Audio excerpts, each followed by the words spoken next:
everyone, I'm Aarti from Swidu, and today we have with us PPC expert and speaker Susan Yen. So, thank you so much for joining us today, Susan. Before we dive into the technical aspects for our audience, could you share a little bit about yourself? What do you do? Where are you based? And what made you fall in love with PPC? My name is Susan Yen. I work at a company called SearchLab Digital, where I manage a team and we work with just companies all over the place, mostly auto dealerships and stuff. And just I've gotten into speaking a little bit lately because it's something that I used to do a little bit, but like that was college, now it's a while ago. So now I'm kind of getting back into it, educating people about paid search. There's just so many different things, and the field is changing a lot. So it's always good to be in the know, and I like being a part of that. And just meeting other speakers as well has been amazing. Outside of, I guess, work, I snowboard. So I live in the New England area, and we've gotten some snow lately. So during the winter, I love snowboarding, or at least trying to get out there, traveling, getting to meet new people, and that kind of goes with doing marketing and stuff. So that's kind of how I got into marketing. Is it's just there's so many different type of marketing, and it's such a big field to be in, and you can just choose from you have your entertainment to print to digital, and it's just a vast and consistently growing thing where every day is different. And I know that sometimes that's a lot for people, but that's just how I like it, where I wake up and I'm not really sure what's going to happen. So it's figuring out a lot as we go. All right. So, you mentioned the PPC landscape is changing a lot in 2025. So, how do you think has paid search evolved over the last year? And what's the biggest challenge for advertisers today? I think it's a lot of the new AI, and it's such, I'm going to call it a buzzword because it kind of, we've already technically been using AI, but now it's progressively increased, where it is from like ChatGPT to how people search and use their cell phones and stuff. So now it's the field and how people search for things hasn't really, or who people are haven't changed. It's how people search now. So because they can go on ChatGPT and ask stuff instead of necessarily going to Google and asking Google what's going on. So I think in terms of just the marketing field and PPC, it's that it's how do we use it and how do we integrate it into what we're already doing. We need to change as people do, and as these new platforms and as these new softwares come into play. It's just, to me, it's now become more of a partnership with like AI than anything. Because what I'm afraid is that people start to use AI too much, and AI is like it's everything. And I think too many people are like, oh, I use AI. I'm like, how do you use AI? Do you use it to help guide you and your audiences? Do you use it to help write your ad copy? Do you use it for, I don't know, link building, whatever it is? There's just so many different ways of integrating it into your system. So it's just a matter of like, how do we grow with the different softwares and platforms coming in, and then how do we utilize those equipment and tools in a better way to help us understand our audiences?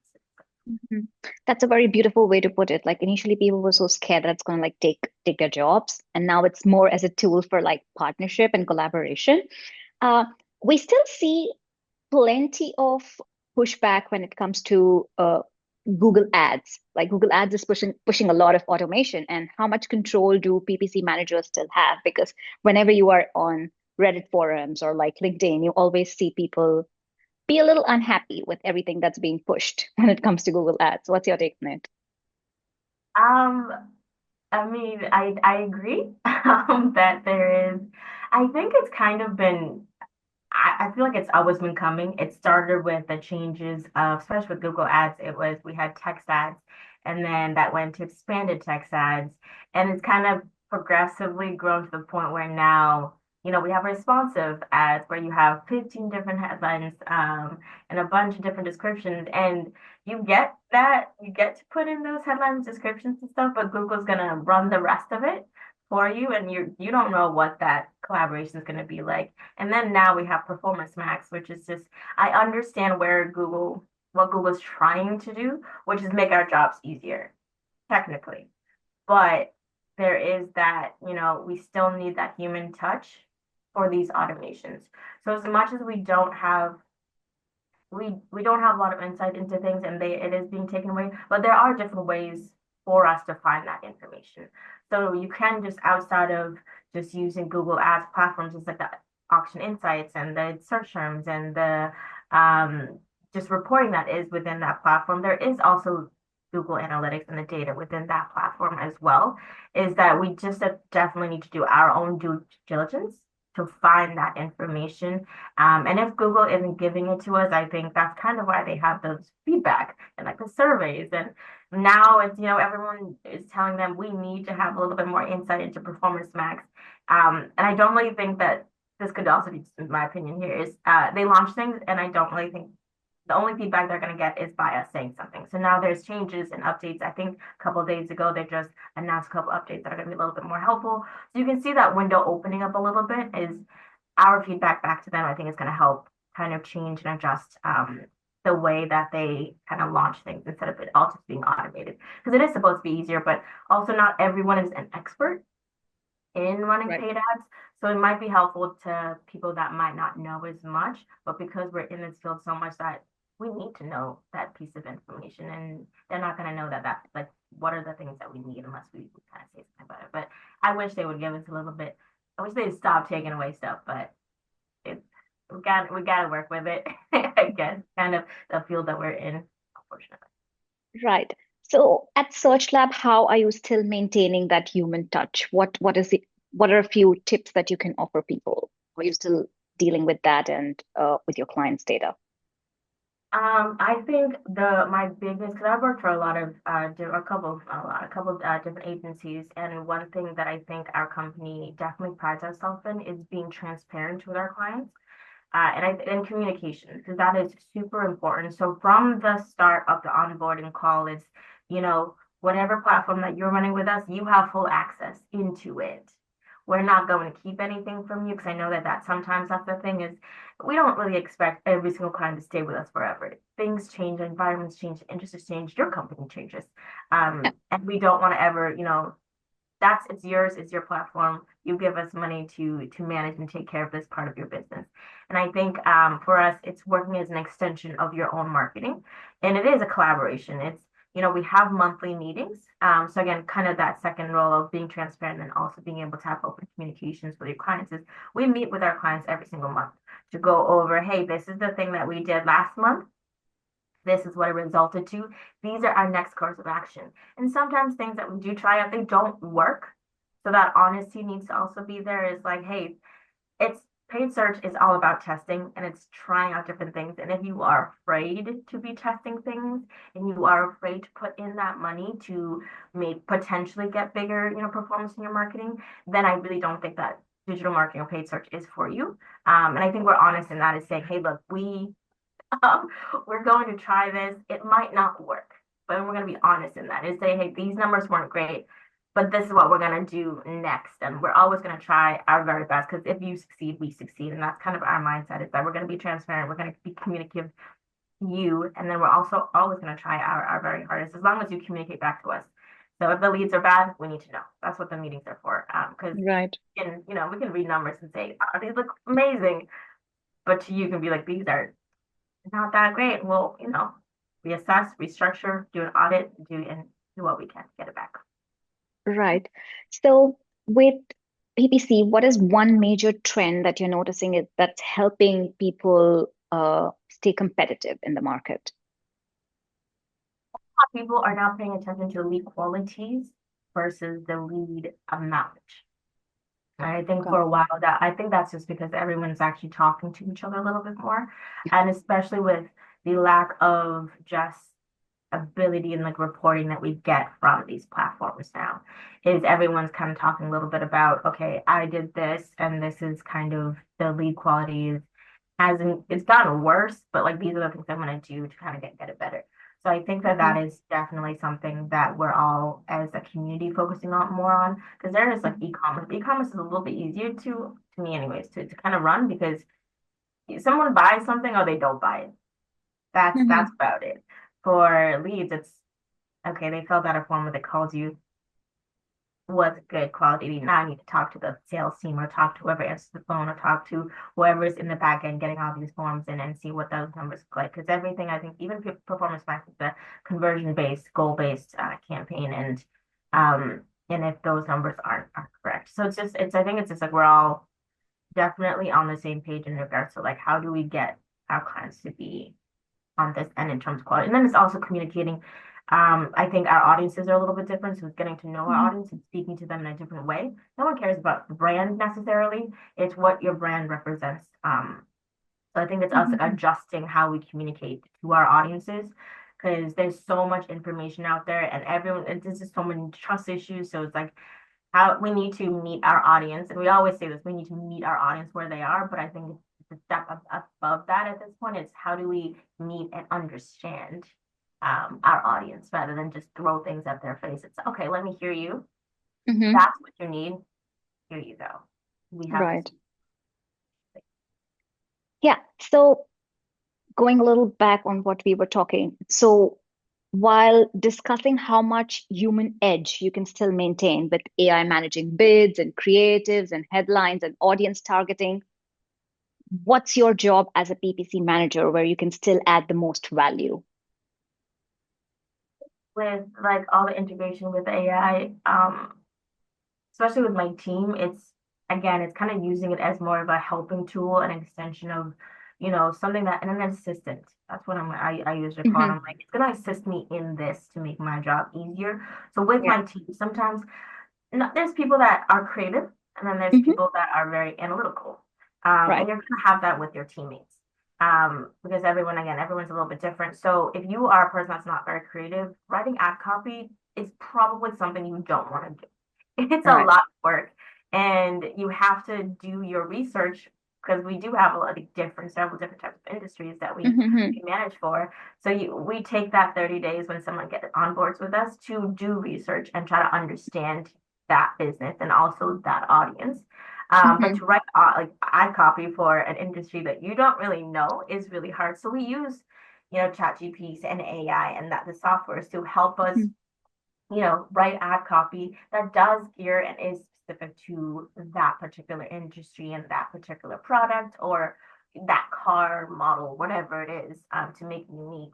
So I definitely always tell my team, and then like sometimes it's writing an email that is a professional email. Don't have AI like ChatGPT or AI write everything for you because it's very obvious. Um, is use it as like a helping thing. If it's something that it just I think it makes our job a little bit easier and it can if you utilize it the right way. There is such thing as doing something too much and utilizing a little bit too much because then at that point it's just then then you're just not doing anything. So I always implore my team members to use it as an extension and as an assistant to help them out and make their jobs a little bit easier. Definitely don't just use just that. Like you can use it for keyword research, for negatives that you need to put in the account. Just hey, pull something from this website or do the research that I might not, have time to fully do, and I'll give you some recommendations what it needs to do. So, and like the more we utilize these tools, I think the better they're gonna get and the smarter they're gonna get, and it's just gonna be a lot more helpful to us.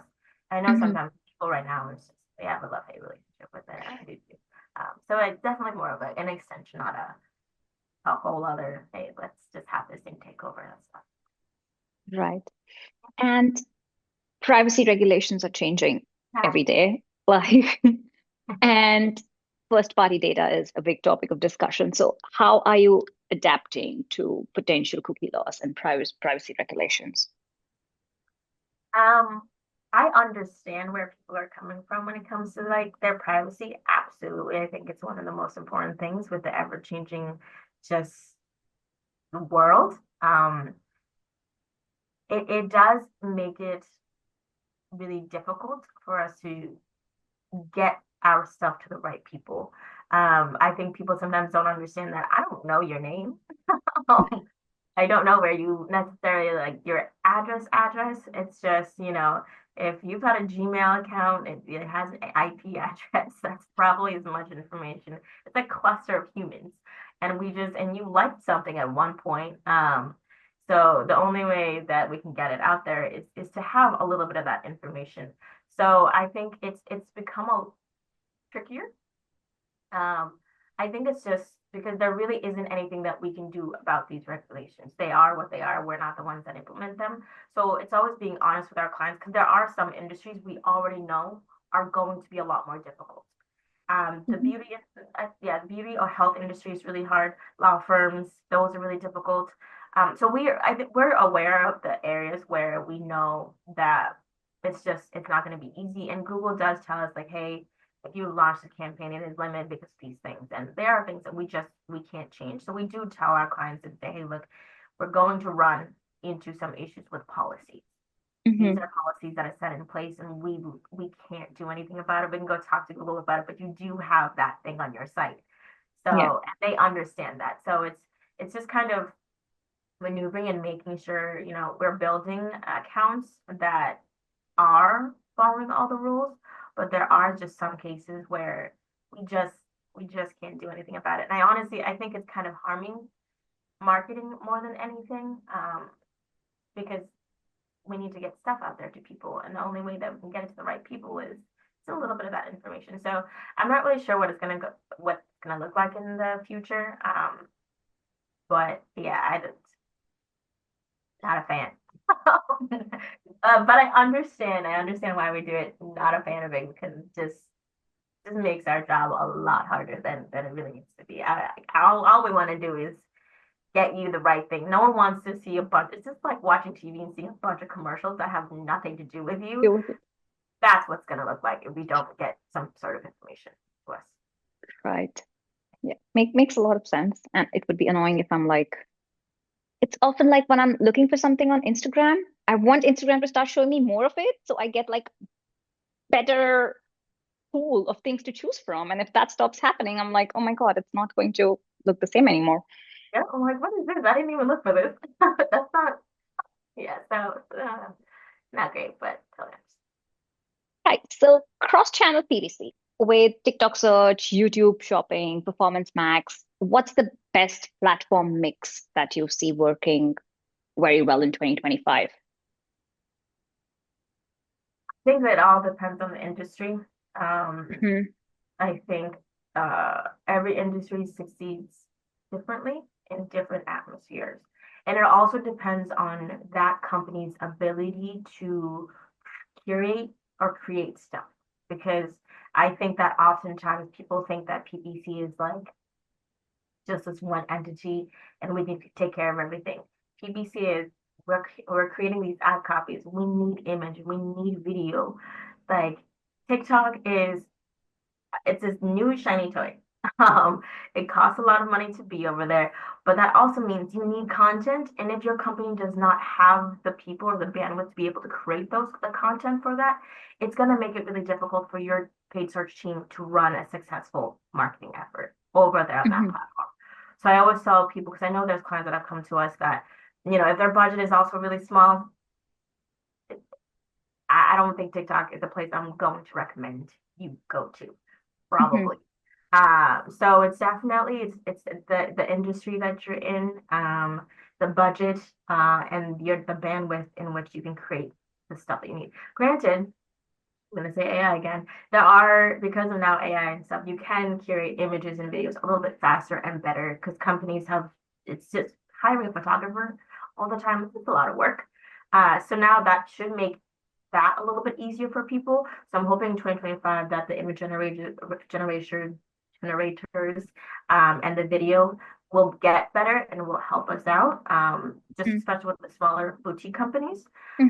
But ultimately it's for if you want to be like let's say I always say definitely always run Google and Bing, because sometimes they're just a great place to and I know that those platforms have been around forever and they work. Social media will always Facebook, Instagram is also always a good place. TikTok is newer. It's a place where I'm a little bit more hesitant. It literally launched TikTok search like launched the end of last year. I don't know. When stuff newly launches, I'm a little more hesitant to try it out because people don't have the budget. If you do have the budget, go ahead. I think you should be on every single platform possible. That's where all your audience is. Um, I know Amazon now is gonna like do like you're gonna be able to buy your car on Amazon. Like that's insane. So there's just all these different areas and platforms are now just like opening up a lot of stuff. Hmm. So pick your, kind of pick your poison into like where you want to be and where you want to go and like find where your audiences are. If you have a younger crowd, TikTok is probably going to be the place that you want to be. If you have products and stuff and you want to sell them, it's probably going to be on TikTok. The younger crowd that's over there.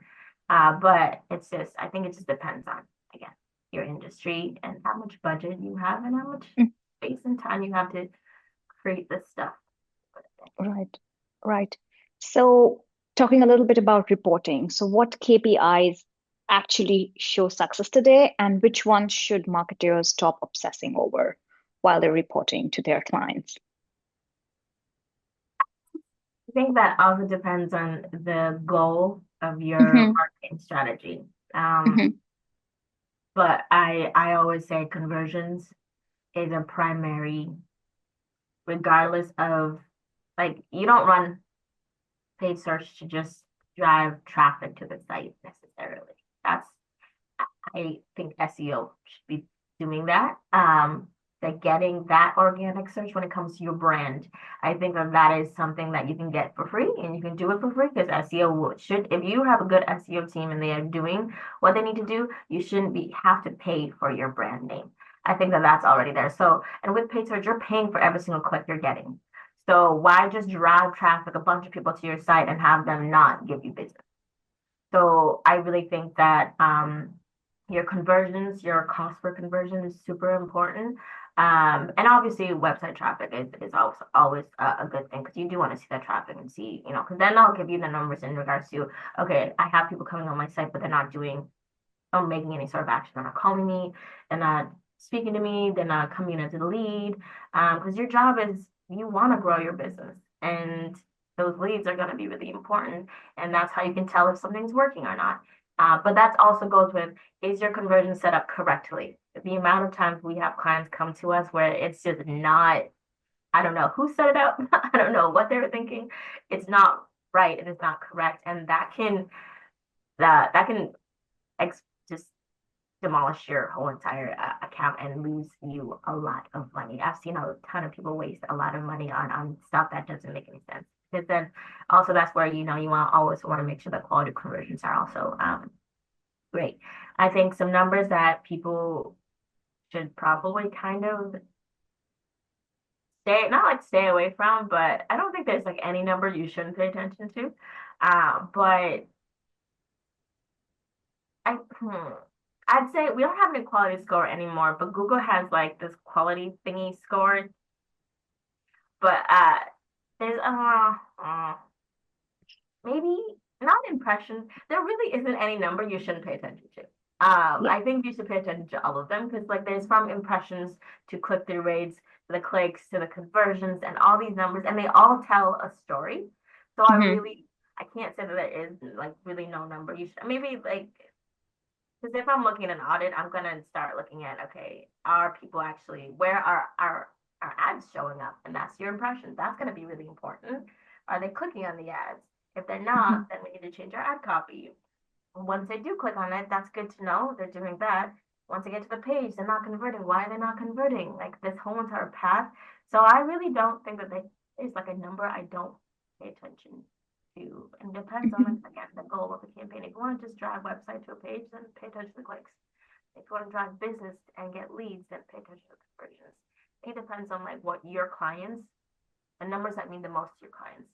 And they'll also tell you which numbers they really care for. Yeah. So always have a chat.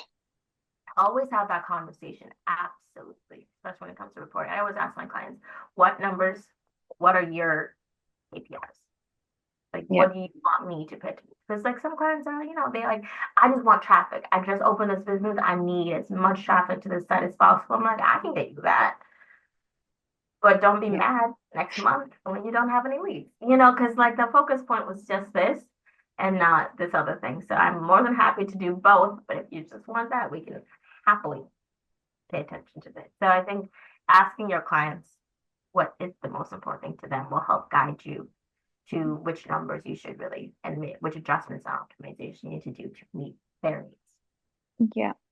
Diving a little bit into what you said just now about conversion and conversion events, how do you solve that for your clients? Like what conversation are you having with them so that they know what to look into and what to avoid?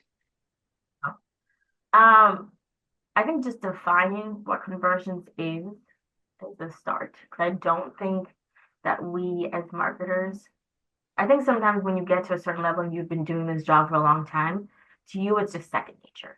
So we don't Yeah. go in and explain these different numbers. And even if clients sometimes will say, "Oh, I know this. I've been doing this forever," and I'm like, "But do you?" So, and it's okay to like go over and just do it like, "Hey, if you already know this, that's perfectly fine. I just want to summarize it again." And that's, I always go through this is especially if it's an account that we it's been running, they're coming to us as an already existing account, is we always do an audit where I show them exactly what they're counting as conversions. It's going into there and saying also this is what the definition of conversions are. These are the conversions you have. Does this match with what you want to track? Hmm. Sometimes they're like, oh yeah, that is good, makes sense, all that stuff.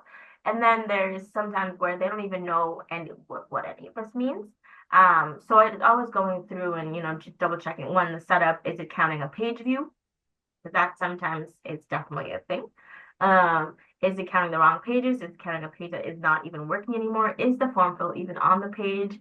You guys have phone numbers? Like, what do you want to track?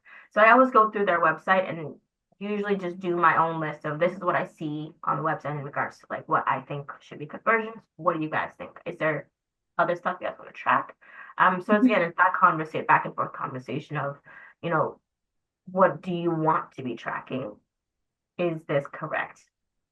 If it's not, we're gonna fix it, and we're gonna actually go in there and probably take. Oh, if it wasn't working, we're gonna probably take it away. Um, if it's broken, we'll fix it or make our own.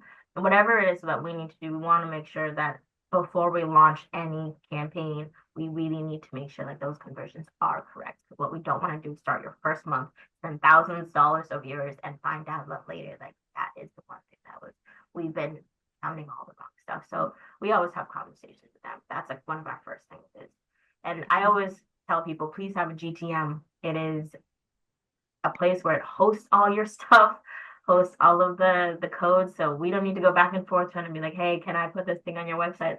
But also be careful about the amount and also always own your GTM. Because there's nothing worse than, not having that ownership. And then if you don't own it, then you have to put another GTM, and the more tracking codes you put on your page, the slower it gets. So when it comes to conversion tracking, make sure you own all that stuff so that it makes it easier for everyone. Right. Beautiful. Okay. So I have just quick rapid fire kind of questions for you, like because we're in the Okay. last 10 minutes of our call. So if a PPC manager had 30 minutes a week to improve their campaigns, what's the smartest thing they could do? They have 30 minutes to optimize the campaign. Yeah. Um, First do like a quick audit. I always let's see. First do an audit of which campaigns is performing the least. So I always start with what one's struggling. So that's where I'm gonna go first. Is it because Hmm. I'm again KPIs? What is that number that means the most to the client? Go into there. This one's struggling. Go into it like it clicks, impressions, whatever it is. Does it need new ad copy? Does it need new Hmm. images? Do I need to just demolish this whole entire campaign and restructure it Yeah. to something else? So that is usually like it's let's check and see which one is struggling the most and start there. Hmm. Perfect. And what's the most overhyped PPC strategy right now? Overhyped PPC strategy. Hmm. I think it's like maybe single keyword ad groups. Still, I feel like people still like when they do talk about it, like this is amazing. I'm like, it is amazing, but I think that there's still so many different ways that people search that, and now it's like longer tail keywords, especially with like ChatGPT. I'd be really surprised if there's only one, depending on the organization and the industry. Sometimes single keyword ad groups definitely work. Hmm. But I think that is, or just like certain automated bidding strategies. I think sometimes people push that a little too much. So But again, every strategy, there's reasons why people do the things that they do. Somehow it's like, is it overhyped or does that actually work for that? Works for them. Yeah. Exactly. Yeah, yeah, yeah. And I know this is a difficult one, but if you were to run PPC on one platform in 2025, which one would it be? Oh man. Um, I feel like I would run it in Bing. Hmm. Weirdly, Oh, wow. um, I think that platform, people just, I think people are sleeping on Bing a little bit. Mhm. I think they do things and they launch things a lot slower. But I think they do that because when they do launch something, it is actually really good. Good. So like they just launched, they slowly launched their Performance Max campaigns. The audiences there are they give us a lot more insight. The audience there is a little bit better. Um, and it's like they just I think people just sleep on that platform so much, and because it's just not a lot of competitors there. So if everyone's gonna not run paid on Bing, I will happily take my clients there because you're not there. And it is like people forget that Microsoft is big. And that's a bunch of demographics and a bunch of business people that don't want to download Google and go through the whole entire thing. They just like Androids that's on, that's a big thing. So I think people sleep on a Bing platform. Google is like overly hyped, and I do like Google, I really do. But I feel like Bing is doing its thing lately. It's just it came up, and it's yeah, they're doing things, and I've been impressed by their platform lately. So I'm kind of excited to see what they have in store there. Yeah. All right. Okay. My last question. Your PPC toolkit in 2025, what tools are must-haves for automation, insights, reporting? Tools that I use. I mean, we use like I use SEMrush. I use a lot of different platforms. There's not really Hmm. honestly necessarily one platform that I really like over the other. Hmm. I think they're Hmm. all too similar. So like if I want to do keyword research or depending on what I'm doing, because there Yeah. are tools that I need to use for competitor analysis or Hmm. keyword gap or whatever it is, I'll use SEMrush. It is pretty decent. There's HRF. Um, that's a good one. We use Shape as a client budget monitor, but if you don't have one, please get one. There's Hmm. nothing worse than overspending your client's budget. Nothing Hmm. worse than doing that. I mean, it does happen once in a while, but should like having an Excel sheet to do that for you is just at this point just pay for software that does that for you and pulls in all the different platforms. Yeah. But I think like there's also just so many new platforms that are coming out. So we're always, kind of seeing what we can do for our team, and what works. But those are usually the ones that I use, and of course, there's like Google's own tools as Hmm. well. But those are usually the tools that I use. Yeah. So I All right. Perfect. That was all from my end. This was super fun. And thank you so much for joining us today. And where can our audience find you in case they have questions? You can find me on LinkedIn, Susan Yen. And then I'm pretty sure at some point you should be able to find me on our SearchLab digital website. I think there's a Teams page or something. Also, you can always email me at susan.yen@searchlabdigital.com. Beautiful. Thank you so much for joining us. It was lovely chatting with you. Thank you for having me. This is a lot of fun. I always love talking.